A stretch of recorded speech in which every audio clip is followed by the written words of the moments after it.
c'est la dernière ligne droite sur le plateau de la matinale. Encore une demi-heure à passer ensemble. Et justement, ce matin, eh bien, vous l'avez peut-être entendu dans nos précédentes éditions, on va voir comment le Père Noël compose avec les tonnes de colis qu'il reçoit en ce moment. La Poste renforce la cadence et les effectifs pour réussir à suivre le rythme qui est imposé par tous ces cadeaux qui se demandent de plus en plus par Internet. Ce matin aussi, on aura les images de la passation d'Initiative Cœur entre Samantha Davis et Arnaud Boissière, un voilier qui vient de terminer 5e à la Jacques Vabre en catégorie IMOCA et qui va donc maintenant se préparer activement au prochain Vendée Globe avec le skipper Sablé. Enfin, le plus de l'info du jour, eh bien, il nous emmène au cinéma. Le Cinémarine de Saint-Gilles-Croix-de-Vie expérimente depuis quelques semaines un nouveau dispositif qui est destiné aux malentendants. Tous les vendredis soirs, une séance adaptée est programmée. On en dira beaucoup plus juste après 9h moins le quart. Avant de développer tous ces titres, on va regarder la météo notamment, qui fait partie de nos infos pratiques. Une journée après un mardi qui a été plutôt bouché. On va rester sur un ciel hésitant en ce milieu de semaine, autant ce matin que cet après-midi d'ailleurs, avec des nuages devant le soleil. Le soleil est bien là, premier juré, mais il est caché par des nuages. Cet après-midi, c'est le même programme. On rajoute quelques températures, 7 du côté de Pouzauges et les Herbiers, 9 sur toute la frange sud-vendéenne, de Fontenay-le-Comte à la Tranche-sur-Mer, 10 au Sable-d'Olonne, et là encore, donc vous l'avez compris, du soleil et des nuages. Côté marée, eh bien la mer, elle est en train de monter depuis une demi-heure à présent. La prochaine marée haute, par conséquent, est en tout début d'après-midi. 57,60 de coefficient, on est plutôt sur un faible marnage entre deux cycles et la mer est présentée comme peu agitée. Notre carte des marchés du mercredi, eh bien nous allons prendre la direction de Belvigny pour illustrer les marchés de ce jour. Belvigny côté Belleville-sur-Vie d'ailleurs pour être tout à fait précise, avec un rendez-vous de fin de journée puisque le marché est organisé de 16h à 19h au Halles. Viande, produits asiatiques, épicerie, légumes ou encore miel passent régulièrement sur cette commune déléguée donc de Belleville-sur-Vie. Il me reste à souhaiter une bonne fête au Ninon et on passe au journal.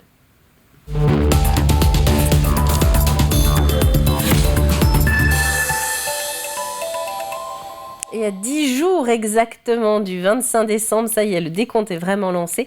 L'activité est très intense dans les différents ateliers du Père Noël. Ces sous-traitants comme la Poste ont renforcé leurs équipes pour réussir à traiter tous les colis à temps. Des colis qui d'ailleurs, une fois arrivés sur cette plateforme de tri de La Roche-sur-Yon, sont presque à destination. Un pic d'activité qui se répète chaque année, ce n'est donc pas une surprise, mais qui se renforce particulièrement depuis 2020. Pierre Dalicieux.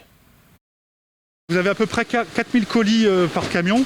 Le temps de déchargement est de 2 heures environ.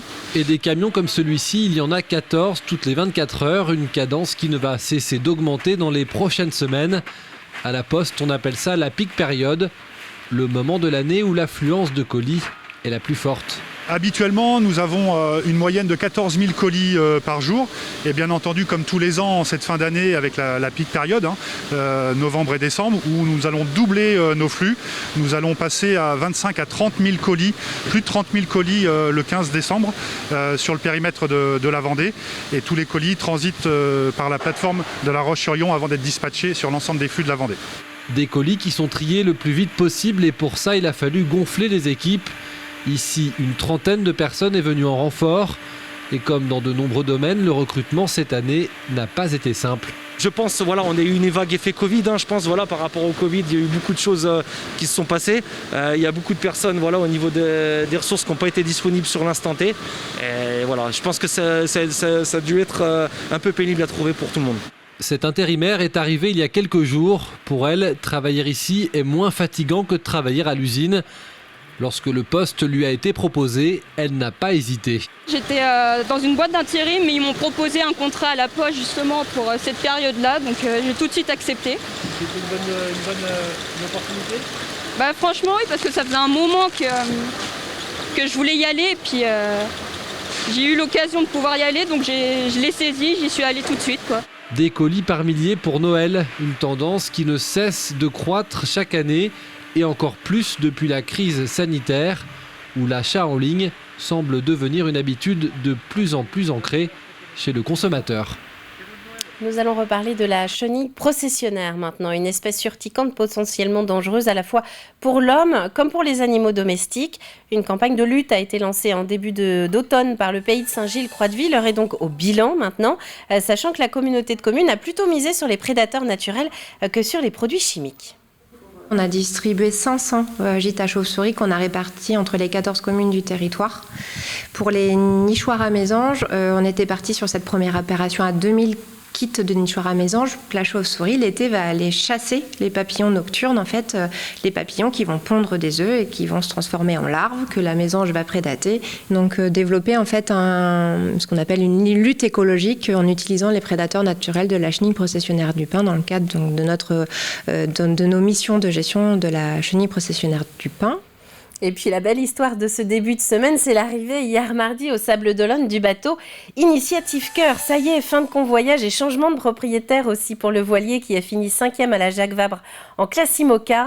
Samantha Davis passe la barre à Arnaud Boissière. Objectif pour le skipper sablais, marquer le prochain Vendée Globe avec ce bateau performant. Aurélien Huard. Un convoyage retour express pour le bateau Initiative Cœur. Le duo Samantha Davis-Nicolas Luneven avait passé 20 jours et 17 heures en mer entre Le Havre et la Martinique. Seulement 10 jours ont suffi pour cette transat retour jusqu'au Sables d'Olonne avec un marin supplémentaire à bord, Arnaud Boissière. Cette traversée de l'Atlantique a permis à Sam Davis de transmettre le témoin au skipper sablais qui va désormais naviguer sur ce bateau à foil de 2010. Un moment forcément plein d'émotions pour la navigatrice britannique. J'ai vécu tellement de choses avec ce bateau que forcément, oui, je suis triste. Mais je ne peux pas être trop triste non plus parce que j'ai la chance que j'ai un nouveau bateau qui va arriver. Quand on quitte un bateau, parfois on est triste parce qu'on ne sait pas ce qui va devenir. Et là, c'est pas le cas parce que je connais Calais. On a fait les premières courses. La première course, c'était le Mini Transat de Milan. On était concurrents, donc ça fait longtemps qu'on se connaît. Et le bateau va encore continuer à vivre vraiment une chouette vie. Pendant 10 jours, Arnaud Boissière a beaucoup appris et reçu beaucoup d'informations sur cet IMOCA performant qui a terminé 5e de la dernière Transat Jacques Vabre. Le skipper de la Micaline Artisan Artipole passe au niveau supérieur pour préparer son 5e Vendée Globe. Ça n'a rien à voir, hein. Enfin, c'est un gap vraiment plus important. Hein. Comme je disais tout à l'heure, hein, mon précédent bateau, j'allais à 20 nœuds. Lui, il va à 22 tout le temps, quoi. Ouais. Et puis, tu vois, les foils, ils sont extrêmes. Ça se ressent aussi à bord du bateau, tu vois, les mouvements sont plus secs et tout. Donc, non, il est plus partout.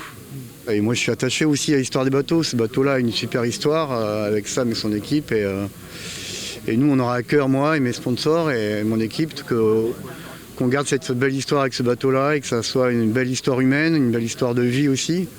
Le Vendée Globe, c'est une histoire de vie et qu'on a envie de partager au maximum et puis de transmettre aussi notre joie de vivre et notre joie de partager des projets comme ça.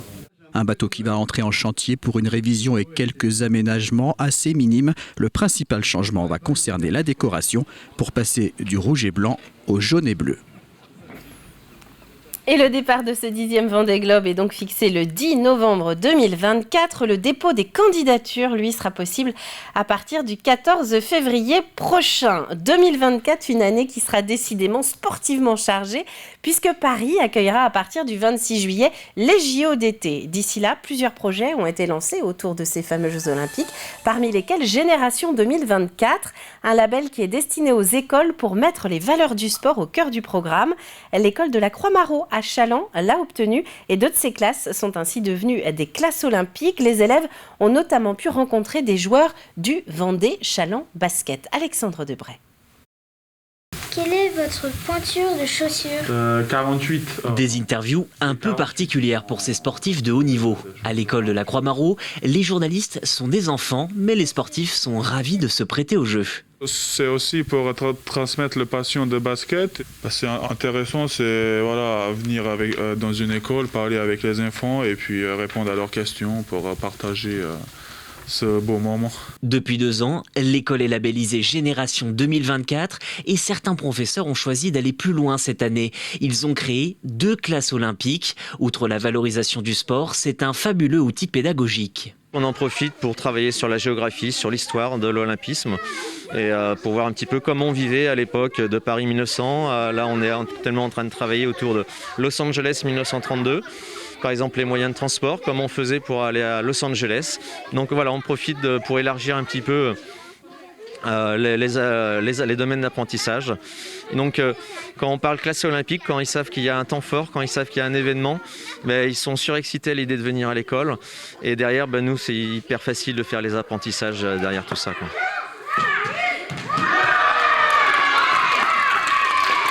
Après l'échange avec les reporters d'un jour, un entraînement est dispensé par les sportifs avec des enfants ravis de leur journée. Je suis très content parce que j'aime bien le basket. Je voudrais devenir une basketteuse pro. Pourquoi ? Parce que j'aime bien faire des dribbles et marquer des paniers. À la base, j'ai eu un petit peu peur avant. Ah ouais ? Oui, parce que j'ai jamais vu d'adulte aussi grand. Après le basket et l'athlétisme, ces élèves rencontreront bientôt des judokas, des archers, mais aussi des joueurs de tennis de table. De quoi raviver la flamme olympique dans leurs yeux. Et puis un autre établissement qui a été distingué, c'est le collège Puy-Chabot au Poiré-sur-Vie. Grâce à un mécénat d'entreprise, c'est le premier établissement de Vendée à avoir été distingué dans le cadre de l'opération Sans baby-foot pour les écoles. À 6 mois de la Coupe du Monde de baby-foot qui va se tenir à Nantes, donc juste à côté, c'est l'occasion d'intéresser les adolescents à la discipline, sachant qu'à la clé, une classe de Puy-Chabot aura justement la possibilité de participer à cette Coupe du Monde en Loire-Atlantique. Le baby-foot n'est pas une discipline sportive connue pour son côté compétition. Donc du coup, cette opération va nous permettre d'attirer énormément de familles lors de la Coupe du Monde de baby-foot. Et les enfants sont l'avenir du sport pour toutes les disciplines, quelles qu'elles soient, et notamment le baby-foot. Donc nous, notre objectif, c'est vraiment de faire en sorte que les enfants se créent des souvenirs avec un baby-foot, mais dès le plus jeune âge, dès l'école primaire. Nous avons saisi l'opportunité de cette opération pour déployer finalement un nouvel outil dans notre espace vie scolaire qui a ouvert il y a quelques mois maintenant. Ça nous a permis d'aller plus vite finalement dans les réalisations que nous souhaitions mener pour les jeunes. L'idée, c'est de faire cet espace un espace de vie, un espace de jeu, un espace de détente. Et donc cette opération nous permet de gagner quelques mois, voire peut-être une année sur cette offre d'un baby-foot. Et vous avez donc noté que le championnat du monde de baby-foot sera organisé à partir de la fin du mois de juin à Nantes en 2022. On va passer à la météo maintenant avec Fanny. On va voir ensemble ce qu'elle nous annonce pour ce mercredi. Vivez d'inoubliables instants d'exception en regardant la météo avec le cabaret La Belle Entrée. Bonjour à toutes et à tous, c'est un ciel bien hivernal qui nous concerne en ce moment malgré la présence de l'anticyclone. Le brouillard est également présent. La douceur du début de semaine sera remplacée par des vents continentaux et donc un mercure qui va repartir très légèrement à la baisse. En ce mercredi matin, le ciel s'annonce variable, voire ensoleillé, mais le brouillard peut de nouveau s'implanter en matinée sur une bonne partie du territoire. Concernant les températures, elles sont plus douces pour la saison. On compte 6 degrés dans l'intérieur des terres, 8 degrés au Sable d'Olonne, 9 pour Noirmoutier. On pourrait atteindre les 10 degrés sur l'Île-Dieu. Dans l'après-midi, le soleil reste majoritaire en Vendée, mais les nuages circulent toujours. Des rafales de vent sont tout de même à noter avec des pointes à 55 km/h. Quant au mercure, il reste stable avec une moyenne de 11 à 12 degrés. La douceur est plus présente le long du littoral vendéen. La suite du programme, jeudi, comme les jours précédents, le soleil brille en Vendée malgré les quelques nuages qui se développent localement.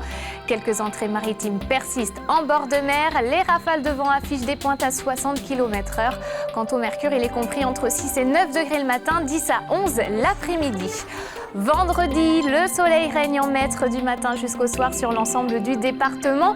Le vent ne faiblit pas et les rafales peuvent atteindre les 65 km/h. Quant aux températures, on compte de 5 à 11 degrés de moyenne.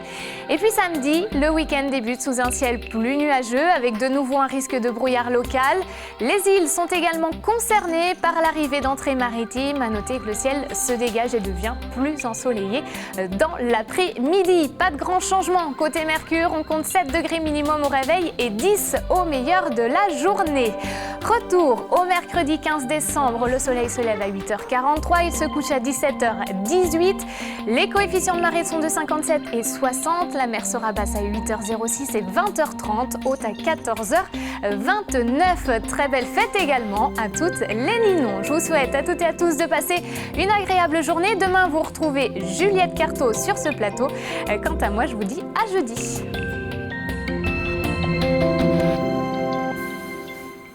Merci Fanny et à demain. Donc il est 8h45 maintenant, on va donc passer au plus de l'info. Je vous en parlais en début de tranche, on va parler d'un dispositif maintenant au cinéma qui n'existe quasiment nulle part ailleurs qu'au Cinémarine de Saint-Gilles-Croix-de-Vie.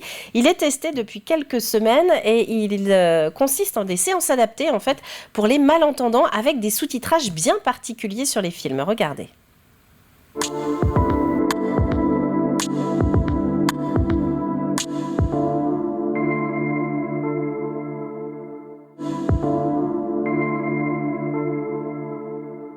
C'est donc un sous-titrage spécifique avec des codes couleurs qui permet pour les sourds et malentendants de comprendre toutes les intentions de mise en scène sonore du réalisateur. Bien sûr, il y a les dialogues. Alors la spécificité, c'est que les dialogues sont sous chaque personne qui parle. Comme ça, on sait qui parle. Et il y a parfois même des sous-titres SME qui suivent la personne, qui est traquée sur la personne. Ça, c'est en blanc. Si quelqu'un parle dans l'image, mais qu'on ne voit pas, on appelle ça une voix off, ce sera en jaune. En jaune, c'est quelqu'un qui n'est pas dans l'image, mais qui parle. Si on a une indication musicale, une douce musique commence à envahir la pièce, ce sera dans je crois que c'est en mauve. S'il y a un son extérieur, une sirène de police retentit, on voit en rouge une sirène de police retentit. On aimerait en avoir plus souvent et partout, pas seulement à Saint-Gilles-Croix-de-Vie. On a beaucoup de chance que le Cinémarine nous propose une soirée sous-titrée tous les vendredis soirs, c'est exceptionnel. Et le rêve, c'est que ce soit comme ça partout en France, partout en Vendée et dans tous les cinémas en fait. C'est qu'il y a peu d'accessibilité pour les sourds et malentendants, pour les cinémas, pour les grands titres, les grands films en fait.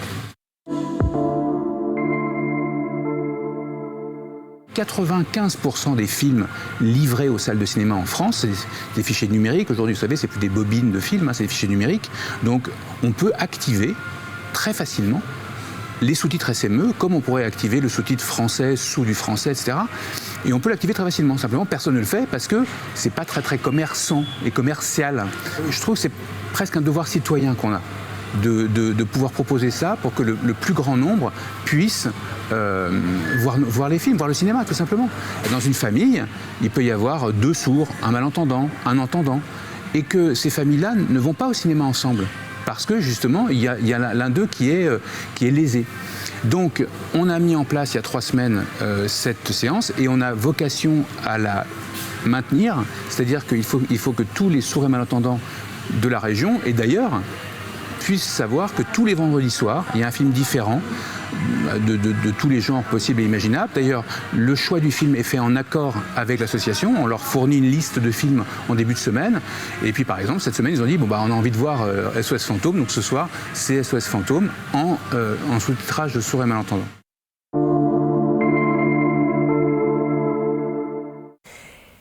Et vous l'avez donc entendu, ces séances adaptées sont prévues tous les vendredis soirs au Cinémarine de Saint-Gilles-Croix-de-Vie. Toutes les informations, évidemment, auprès du cinéma. Et puisqu'on parle de cinéma, on passe à la chronique suivante.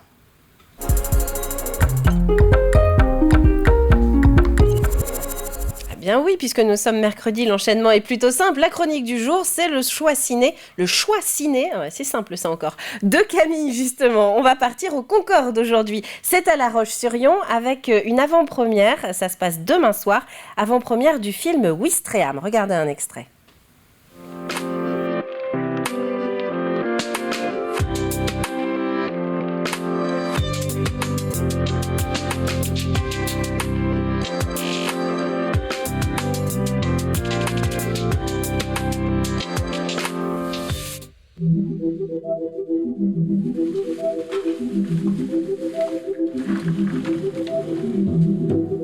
Vous m'expliquez ce que vous faites ici, Madame Winkler? Quand vous courez après les heures de ménage? Je l'ai lu, votre dernier livre.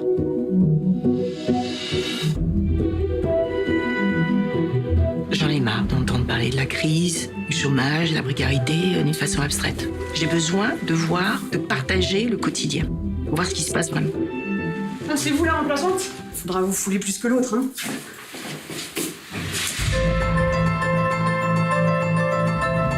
Ferry, c'est opération commando. Escale de 1h30, pas une seconde de plus. Pays au swing. Faut aller très vite, c'est très dur. On y va parce que le bus nous attend, le ferry lui n'attend pas.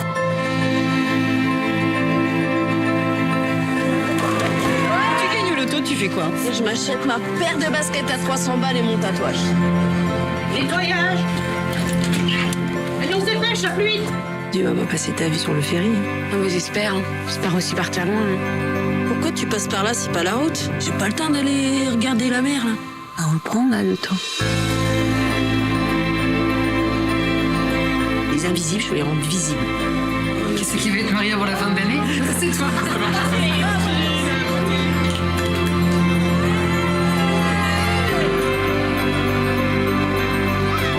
Vous n'avez aucun doute, vous? Ça m'arrive. Et là, ce que je vais raconter, c'est plus fort que mes doutes.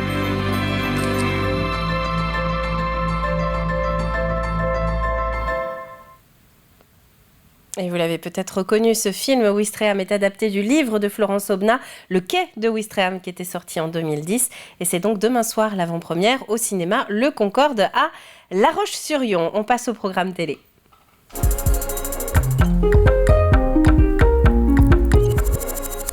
L'extrait du jour de TV Vendée, lui, eh bien, il s'intéresse à Comme toujours, à 21h15 ce soir.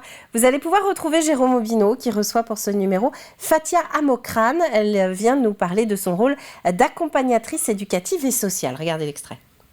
C'est l'objectif de la vie Fatile, en fait. C'est d'accompagner les gens qui sont à domicile. Pour les maintenir, il faut un certain tonus pour qu'ils restent à domicile et pas rentrer dans une maison médicalisée ou une structure.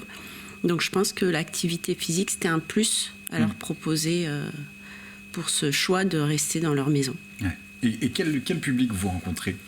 Alors à qui ça s'adresse ? Je peux rencontrer des personnes âgées, des personnes qui ont une pathologie ou une maladie qui traversent leur vie, des personnes en situation de handicap. Ouais. J'ai actuellement une jeune fille de 23 ans que je vois 3 fois par semaine à domicile. On travaille un peu sur le social, sur la gestion du quotidien, sur des choses de la vie que nous on fait naturellement et que pour d'autres il faut un accompagnement, être présent à côté pour faire. Le soutien moral, il est primordial ? Il est primordial, oui. Le soutien moral, émotionnel, la gestion des émotions également. L'échange, et puis l'activité physique aussi. Aller marcher, aller faire du vélo. L'un ne va pas sans l'autre, en fait. C'est très complémentaire. Je pense qu'à un moment donné, il faut que le corps soit bien pour que aussi le moral soit bien. Et pour retrouver l'émission en entier, rendez-vous donc ce soir à 21h15 par exemple pour le direct de Comme toujours. Sinon, vous avez toujours le replay sur TV Vendée, que ce soit sur la chaîne YouTube ou le site internet de votre chaîne préférée. Et oui, laquelle autre ? Vous êtes bien sur le plateau de la matinale. On va faire un rapide dernier rappel des titres avec ces 25 à 30 000 colis par jour contre 14 000 habituellement. Plus d'une dizaine de camions par tranche de 24 heures qui nécessitent chacun plusieurs heures de déchargement. Les assistants du Père Noël sont décidément très occupés en ce moment. La plateforme de la Poste à La Roche-sur-Yon enregistre son traditionnel pic d'activité de fin d'année et note clairement, en plus, depuis 2020, un renforcement du canal d'achat à distance. Les images de la fin du convoyage d'Initiative Cœur, c'était aussi dans la matinale de ce mercredi. Ça y est, le voilier n'appartient plus à Samantha Davis, mais bien à Arnaud Boissière. La passation pleine d'émotions a eu lieu hier midi dans le port des Sables d'Olonne. L'IMOCA va maintenant partir en maintenance avec pour objectif d'être au départ du prochain Vendée Globe. Et puis distinction pour le collège Puy-Chabot, Poiré-sur-Vie. L'établissement est lauréat du projet Sans baby-foot pour les écoles. L'occasion de remettre la discipline qui est un vrai sport au cœur des pauses des ados. Une classe du collège aura également la possibilité de participer à la prochaine Coupe du Monde de baby-foot qui est prévue fin juin à Nantes. On passe au dernier appel du jeu.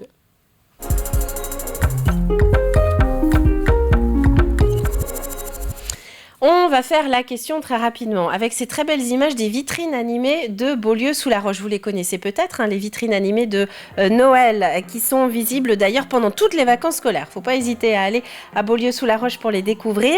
Derrière, il y a une association Art, Culture et Tradition. Et nous, ce qu'on vous demande, c'est le vrai métier, le métier quotidien du président de cette association qui gère les vitrines animées de Beaulieu. Quel est-il ce métier ? L'indice du jour, ce n'est pas un médecin. Voilà, ça c'est dit. Et à la clé, il y a 2 entrées en formule Marlène, c'est-à-dire repas, boissons et spectacle au cabaret La Belle Entrée à Saint-André-Gouldois. C'est un super cadeau d'une valeur de 200 €. Des billets utilisables jusqu'au mois de juin 2022 à remporter pour l'un d'entre vous cette semaine. On a donné l'indice, la question, le cadeau. Vous avez jusqu'à vendredi midi pour envoyer votre réponse.